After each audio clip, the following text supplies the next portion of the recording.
wins to Kit Kats. We'll be seeing him later on in the semifinals. But we are moments away from jumping into the final quarterfinal of the day. It is going to be Reynad versus Lifecoach. I'm joined here with Chalky, cast the last match, and of course Firebat joining us as well. How you guys doing? Doing great. Really excited for this match. Kind of has two really big names in the scene. Yeah. And both with, you know, Lifecoach trying to double up on tournament winnings. Reynad trying to get his first really big win. Yeah. I think this is going to be the most exciting matchup so far, at least on paper. These are the two titans of the quarterfinals, and these is what people have been waiting to see, I'm imagining, all morning. Yeah. So. Fourth and final quarterfinal of the day, so it's building up to this. The winner moves on to face Kit Kats in the semifinals, so it's going to be an exciting day regardless. So talking a little bit about these guys in the run through, Reynad had a little bit of a rough day yesterday. He was the one that came out second place in his group, and he struggled a little bit to actually get there. And yeah. People were sort of What was his quote after he got through? He was playing as terribly as he could to show how overpowered Patron was to the Blizzard balance team. Yeah. Yeah. Yeah. That was why. Yeah. Let's see if he goes with maybe a similar strategy this time, or if he decides maybe Lifecoach isn't the person you want to mess around against and brings kind of his A-game Patron. Yeah. So Lifecoach was the player who came out first place in his group, and we sort of called his group the group of death. He had phone tap in his group. We did have he had silence some in his group. deaths in that group. Yeah, exactly. It was one of the groups that everybody was saying at the beginning of the tournament, hey, that is one of the ones to watch the most. Yeah. So coming out first place in that group is pretty impressive feat, and Lifecoach, of course, is a lot of people's favorite to win the entire tournament. Yeah. And looking at their lineups a little bit as well, Lifecoach bringing pretty much the lineup that he brings to a lot of things. Paladin, Warlock, Druid.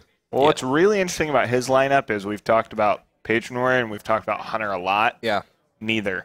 Yeah, neither. Yeah. I think he's actually the only player with neither. Yeah. We talked about neither Handlock nor Warrior. Well, not having Warrior or Hunter is just like insane, but it's worked for Lifecoach so much. Yeah. Well, we want to give you guys a quick update on the bracket for those of you who may just be joining us or who have joined us very recently. We played through 3 quarterfinal matchups so far today. We saw Demigod, Phone Tap, and Kit Kats advance so far. So those are the 3 players that we have locked in for the semifinals. The final quarterfinal, which is the one that's up next, is Reynad versus Lifecoach. And then the top 4 will be set. Yeah, and you know what's really exciting about this is we're guaranteed to have an up-and-coming player in the finals. It's either going to be Demigod or it's going to be Phone Tap in the finals. So no matter how the cookie crumbles, one of those two is going to make it to the finals. And on the other side of the bracket, we're basically guaranteed to have a pretty big name. I mean, a lot of people know of Kit Kats, Reynad, of course, and Lifecoach, of course. Yeah. So it's really going to be a Titan versus up-and-comer in the end. Yeah. The storylines are all built up. Well, let us know what you guys think. Stay engaged in the conversations on Twitter. Follow us at ESL Hearthstone. Use the hashtag HLS. There's a lot of people in the crowd today. It's really busy. A lot of people are excited to see the conclusion of the Season 2 finals. So let us know what you think. And, of course, we want to give a big shout-out to our sponsors as well, Plantronics and Gigabyte, who have allowed us to fly 16 of the best players in the world out to Burbank, California, in order to compete for $25,000 worth of prizes. And, of course, those Blizzard World Championship points as well. A big shout-out to those guys. If you want to support what we do here at the Legendary Series, support Hearthstone esports in general, check out those links below and get some of that sweet sponsor swag. Yeah, I have some win rates here for you guys, actually. Okay. During the break, I worked with one of the online admins, and we came up with the win rates for the classes over the course of the whole tournament. Sure. Paladin, right? Paladin is the highest win rate with 87.5% win rate. They're 8-1 total. Wow. Only 1 loss for Paladin this tournament. That's crazy. Yeah, the next highest is Warlock at 58%. So it's a big jump. That's a big difference. Well, I think what's more impressive about Warlock is that so many people have it, and still it has an amazing win rate. Yeah, that's 58% is still insane. 88% is basically just, 9 games, anything can really happen. It was a good meta call, but Warlock just showing its dominance. Warlock is the 3rd most popular class with 34 total games. Warrior is in first with 40 total games, then Hunter with 38 total games, and Druid with 32 total games. So the worst win rates across the tournament are Rogue and Priest, which is to be expected. They have very low sample sizes. There was only a few players to bring Rogue and 1 player to bring Priest, which is Kalento. Neither of them advanced. The surprising one is Druid's win rate, which is a pretty abysmal 40%. 12 wins and 20 losses for Druid. So Lifecoach has the 2 decks with the highest win rate, and then one of the decks with the lowest win rates. Yeah, but it's still Druid, so anything can happen with the Druid. It can get those explosive starts. But at the same time, it's easy to get kind of blinded by those explosive starts and think, well, that's a good deck, when in reality, turns out it's only winning 40% of the time, and that's just this event's win rate. But I think Druid has consistently been, you know, not that great. Yeah. It's been hovering around 50%, and sometimes it dips below. Is that really something you want to bring to a tournament? Yeah. And for Lifecoach, it is. Another interesting statistic that I've been keeping track of, and I was trying to give you hand signals last time to show all the it to Mishas. You. All the Mishas. 17 Mishas over the last 2 days. Okay. Only 5 Leox and only 4 Huffers. Wow. The piggies are scarce. Yeah. They are. All right. For this game, we're not going to see any Mishas at all. No Mishas. No, okay. I was thinking someone Nefarian's a hunter from the crowd. They're just like, I'll take his cards. Yeah. Definitely going to be pitching back Savage Roar. Probably going to be pitching back everything except the Shade. You really want to have, maybe even the Shade. Just because you want Innervate and Wild Growth that badly. Yeah. But personally, I favor having the Shade in this matchup just as something to do in case you whiff on the other things. And also getting the Shade out early against Patron Warrior makes it immune to some sort of double Whirlwind turn, which can be really devastating. You can really see Lifecoach talking himself through these mulligans too. And one thing that I kind of thought was humorous and a little interesting was he considers everything, like even the worst plays. He kept Emperor. It's going to be interesting and to it see how leads that to plays stuff out. like this. Like, maybe this is correct. I mean, if you get an Innervate out at early Emperor, it's a big risk. If there's someone I would trust, it's Lifecoach. Yeah, sure. Right, but like, that is such a huge risk. That lowers your chance of having the explosive early game that you usually need to win this matchup. He even popped the melons. Are those like squashes, maybe? The most efficient play. Yeah, we actually asked him the question. Gets those out of his way. Of mulligans yesterday and saying, hey, why do you keep Shade a lot? He actually was saying that he prefers to not keep Shade. Yeah, he threw it. Yeah, he threw it this time. But imagine if he had kept it instead of the Emperor, and now he has coined Shade into Shade. That's not even a bad curve. Maybe get some early game pressure on. If, from Lifecoach's point of view, he'll tell you, like, well, the odds of you drawing the second Shade aren't high at all. Sure. So that opening's good. But should you really play around that, or should you play around overall what's best? And coming from like a poker background, he's always playing to the highest percentage in his mind. But I don't know. And on the other side of things, of course, Reynad playing Patron Warrior with so far not a very exciting start, but with that Patron, I know a lot of players are saying, one of the few ways you do lose to Druid is you just don't draw Patron in your top like 15 to 20 cards. Yeah. Patron's really, really important. Druid can't efficiently remove the Patrons, so just having that there, it's going to eventually hit play. Your entire deck basically combos with Patron. Yeah. So from Lifecoach here, do you coin out the Shade, or do you hold that coin for that Emperor potentially? I think you got to hold the coin. You have to hold the coin now. I think Lifecoach is a big fan of doing that. Like, he will always be looking to curve out as efficiently as possible. Yeah, and if you coin the Shade now, which is great, you get the Shade in play, it starts growing early, but unfortunately... What do you do next turn? Yeah, next turn you have nothing. Literally nothing. Yeah. You're hoping to try and top deck your only other 3-drop, which is the other Shade. Or a Wild Growth would be okay next turn. Sure. But so you got 3 draws that you could possibly get out of, what, like 25? And he decides not to attack. I think this is correct. He won't be attacking with Hero Power at all for a while. Yeah, sure. So what about maybe hero powering the Armor Smith so it would die to a potential Wrath or the Shade when it's a 3/3 or something like that?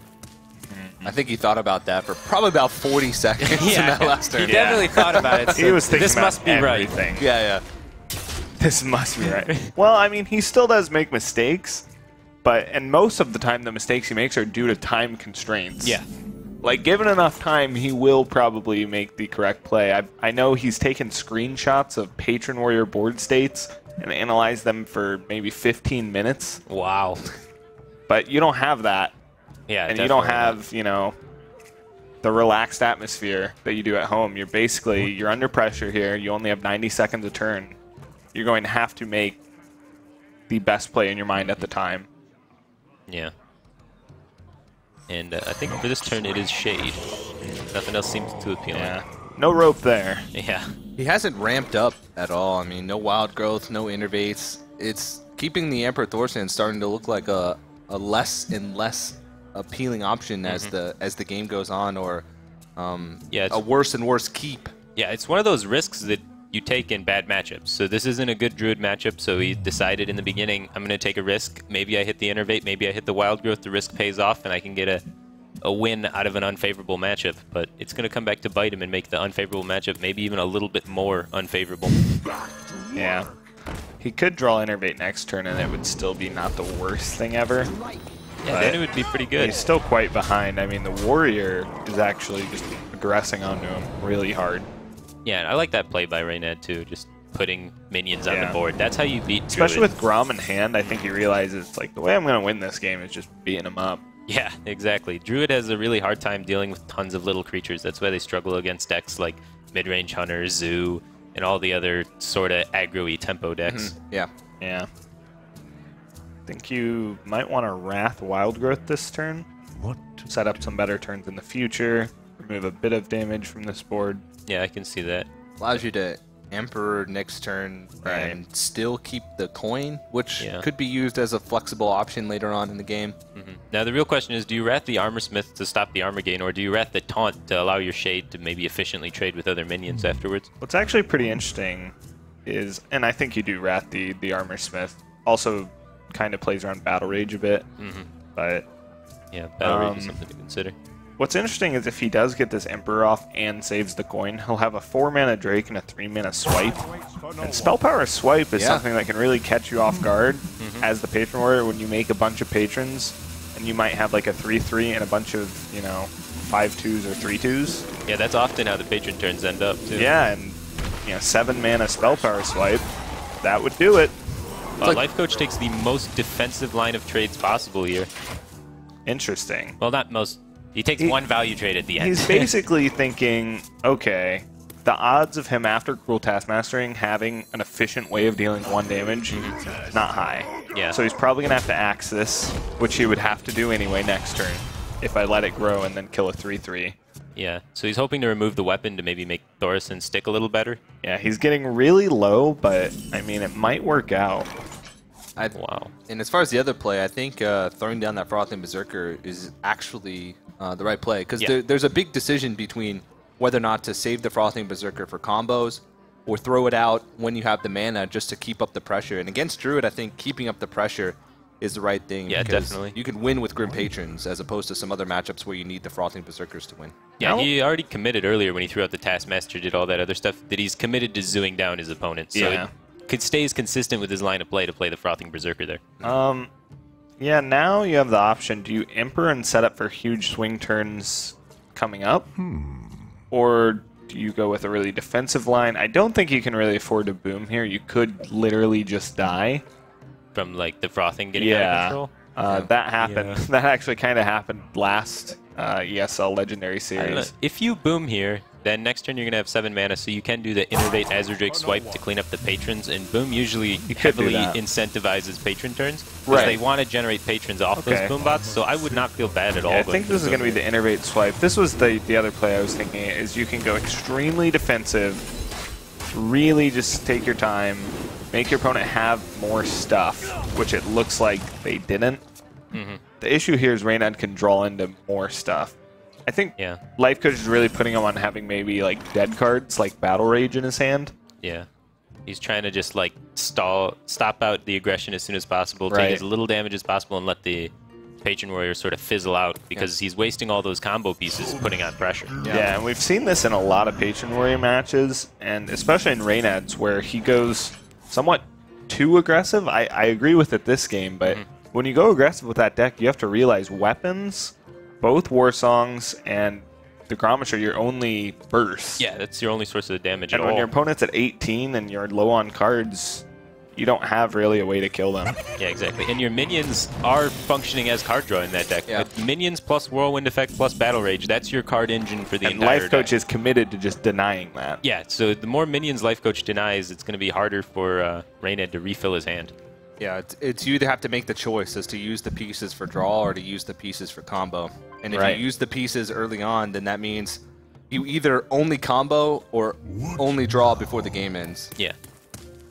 And he's at that decision point right now to either draw off the Acolyte of Pain or make a bunch of 3-3s. He's going for 3-3s. Yeah. He has the potential for more with these He could get a lot here. Yeah. This could be really good. Doesn't look like it's going to be. That's fine for Reynad, though. I wouldn't say that's pretty bad. It's not bad. It's not good, though.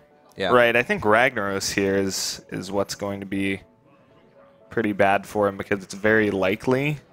It's 50-50 to hit Patron, I guess, because then you can't really hero power down the Belcher. He could hero power an Emperor. Yeah. Take things slow. It's not really a great way for your opponent to multiply the patrons. Yeah. Hero power in Emperor allows him to clear off the Sludge Belcher in its entirety. Yeah, I know Lifecoach has been in favor of cutting a Druid of the Claw or both in the past. Really? Which cuts down on your taunts. He does really like Sludge Belcher in the deck. I'm not sure exactly what his read on this current meta is, but with the Azure Drake in the deck, you can kind of tell he had to have cut something. One of the 5 jobs has to be missing, sure. And so it's actually... I know he is not a fan of Lotheb, but I think in Druid he recognizes it's pretty good. It's pretty good, yeah. Yeah. But you seem surprised about the cutting the second Druid of the Claw. Yeah, Druid of the Claw is just such... It's a great utility card. It has so many different purposes and allows you to switch in between different lines of the play, like going face and being the defensive type. Yeah. So like for this game, for example, he's being extremely defensive, so you'd be able to like taunt it up, and then in other games you can race with it. Yeah, back to what I was saying was just like the only thing he really needs to seal this game up is a taunt. Yeah, definitely. Well, with the Whirlwind off the top, that's really important. Yeah, that's huge. Especially if you can draw into like an Execute. Or even just another tool to either combo Patrons or get another draw from the Acolyte. Whoa! Wow! That is one of the best possible draws right there. I think it is the best possible draw. Yeah, now it's going to get him into Execute.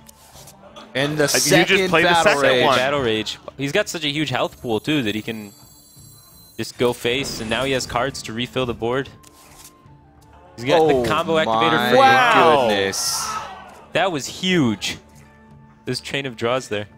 Now it's like, how do you lose if you're in? It went from a very, very scary game to just, wow, it looks like I win. An empty hand with 2 pages on the board to a full board and a full hand. Looks like he's going to play around combo. Well, was that around combo? No, I don't even combo think so. will kill your board anyway, so I think you're going to lose to that regardless. Well, I mean, he played around combo killing him. Right. Yeah, which is more important, I think. 12, 14. No, it would have only been 30. Yeah, that's interesting then. But he played 30, 31. He played around combo, coin... Something. Coin anything, yeah. So this is a tough turn because... Drake into swipe. Yeah, if you Drake, you don't play Rag. And if you Drake into a dud, then you're just throwing... I think Rag might be it. Oh, no, he's going to go for the swipe. He's probably thinking the probability that he draws a dud is really low. Well, that's kind of a dud. I think that does it. There doesn't seem to be any way for Lifecoach to survive through Grommish in a rage. Yeah. He's going to try and just play... he's just going to play everything. Just to try and give himself the best opportunity to deal with the board. Well, he has that 1 mana wild growth, turn. So he could potentially draw a combo. Yeah. Like, well, 0 mana now. Yeah. But he could draw the full combo. It doesn't matter because Reynad does have the gonna do it. Plus the Inner Rage. It's the back of some insane draws. Yeah. All right. Well, Reynad is going to take game number 1 of our final quarterfinal of the day. Yeah. That Battle Rage was really key. But even if he didn't really get the Battle Rage, he was still in a good spot to take it. Like, yeah, I just wonder, going back to the turn where he could have Emperored rather than the swipe keeper very defensive play, if he went for the aggressive Emperor, then he'd have the spell power swipe to deal with that first wave of patrons. And yeah, turns out that would have been correct, but yeah, Lifecoach's play very well could have worked had those draws not gone so perfectly for Reynad. Yeah. He tried to go with the stall out plan instead of going for the aggressive plan, which he sort of committed to early and then just followed through with it, when maybe there was a point there where he should have switched to be more aggressive. Yeah. But that's really, really impossible to tell when you can't see your opponent's hand, right? Yep. Well, I think he put Reynad on the correct cards, thinking, okay, he has no draw, I can stall him out. That was correct. He didn't have any draw. He drew Acolyte, Whirlwind, he drew into Battle Rage, into Battle Rage. Like, and one of the key things, too, is the Belcher there that Reynad got in the mid-game. Like, usually Patron Warrior just only gave runs him something one to Belcher. do. Yeah, just having a value minion instead of combo pieces is really huge when they try and stall you out like that. Because Battle Rage would have been terrible there. Yeah. Would have done nothing. Any combo card would have done nothing. Inner Rage, Whirlwind, Battle Rage, Execute. Yep. All useless. But the value minion there is really key when they try and stall you out like that. Yeah. All right. Well, this is actually the first time Lifecoach has been down in a series. He came out first in his group. So in the first matchup against the Rat, he won 3-0. Wow. And then in his second matchup against Phone Tap to move forward, he went up 2-0 and had 3 opportunities to win in order to close it out. So this is the first time he's actually been behind in a series. Well, as far as lifetime, he's been behind a lot. Yeah, this he's tournament, very experienced. He knows what he's doing. No, the first time in existence that Lifecoach has lost the first game. Can Reynad do it? Oh, yeah. Well, getting that Patron out of the way immediately for Reynad has to feel pretty good, right? Like, that was the one thing you kind of screwed up yesterday. Yeah, and his play got better as the day went on.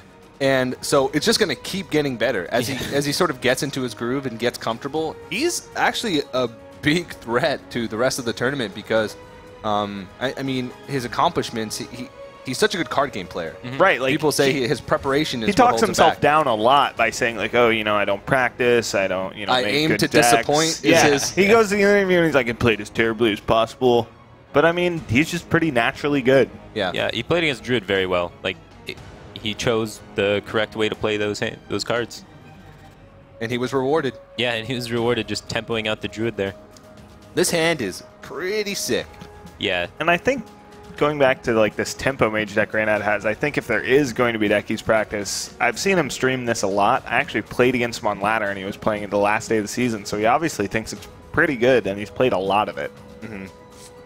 Yeah, and that's a 4-keep from Reynad. That's a 4-keep, That's a good hand. When you're a hand lock and you see a 4-keep from a deck that can just burst you out. Yeah, you're not like completely destroyed just because you are hand locked. Oh, man. Wow. There was a card that would make the hand a little better. That's one of them. He's going to need Hellfire this game, I think. Yeah, he's going to need it fast. Yeah. And by fast, you mean on turn 4. Yeah. Right. He gets quite a few draws to get it because he is hand lock. Yeah. He might end up Dark Bombing this, though. Yeah, then that's just one less draw to try and find that Hellfire. Right. He's really thinking about how much damage he can afford to take with, he knows he's going to have Molten and Sun Fury. Yeah. But of course, Mage has spells to get past that. Firebag, give us the quick rundown of the Tempo Mage versus Handlock matchup. Who do you think's favored? Tempo Mage is usually favored. They can usually get a bunch of minions down and try and zoo out the Handlock before the Handlock can really do much, and they lock up their turns with things like Dark Bomb and Coil early, so they have less time to tap. And then come around board clear time, they're already low enough that the Mage can then just burst them down with Fireballs and Frostbolts and stuff. So usually the Mage has a bit of an edge, but if the Handlock is able to stabilize with maybe some Molten Giant taunts and then into heal, they're usually pretty good. But it's usually pretty hard to be able to get this situation where you can Molten Giant heal and taunt because the Tempo Mage is just so fast. Yeah, right. So many possibilities. So you can tell this is a tough decision for Lifecoach. Yeah, it really is. Yeah, it's not black and white is the problem. Yeah. It's not I can do this or this. Yeah. It's I can do this or draw a random card from my deck. And then you have to consider every single card in your deck, how it's going to interact with your hand going into the late game. And how much damage that Mana Worm is going to do, when that's going to cause your Molten Giant timing to be, how much mana you're going to have on your Molten Giant timing turn to see what else you can do during that turn. If you're going to be able to like Hellfire with that or taunt with that or heal with that. You can look at it on the surface and say, oh, it's Lifecoach. It's a turn 2 rope. Roping. Oh, my goodness. Right. Yeah. But yeah, that was a crazy turn 2. Lifecoach, I have to say it's one of the few times that I've seen him look stressed this weekend. Yeah, well, when your opponent 4-keeps, I think you really want to Dark Bomb that because you're just afraid of what that Mana Worm's potential is against You're Tempo really Mage. thinking a lot into it. Yeah. Yeah. Like that Mana Worm, it's a 1-drop, but it can take away half your life pretty quick. Yeah. Reynad has said it's like the best card in the deck. Yeah. Which I would tend to agree with. Playing the deck with a turn 1 Mana Worm and playing the deck without a turn 1 Mana Worm, night and day. Yeah, very different. So now the options here, we have like Owl or Sun Fury or just tap. Yeah. I think he'll end up going with tap. Yeah, you don't want to owl that, especially going into your opponent's Flame Waker turn while they have the coin, while they have the Apprentice flame up. Cannon for 1. Like, yeah. One of the main ways you do get tempoed out by this Tempo Mage is trying to fight for board. Yeah. Against a deck that is literally built to deny you board. Yeah, exactly. Well, this has the potential to be a pretty big turn, but how much does Reynad want to play around Hellfire? Flame Waker survives it, so the biggest turn he could possibly do would be something like Mana Worm or Flame Waker. Yeah,